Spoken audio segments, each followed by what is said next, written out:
אשתי ילדה. כן. הלו? כן. כן. אשתי ילדה פשוט, ואני לא יודע מה לעשות עם הילד, נראה לי אני אזרוק אותו. מה זה, אתה תזרוק את הילד, מה אתה בסדר? לא יודע מה לעשות עם הילד, אני... כמה אתה תגיד לי? 21.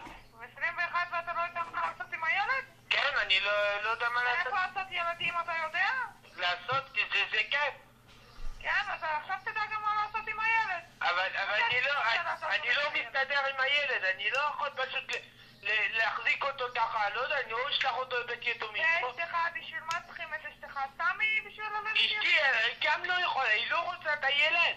בסדר, אז תמסרו את הילד למשפחה אחרת, מה הבעיה? הוא חצי מונגול. מה? הוא חצי כזה מונגול. הוא חצי מונגול?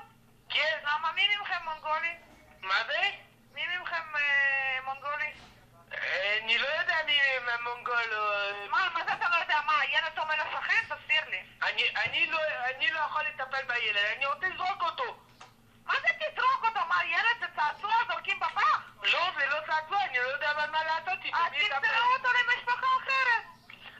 אני לא יכול, אני אחרי זה הוא יגדל, יבוא אליי. אדוני, אני רוצה לזרוק אותו לים.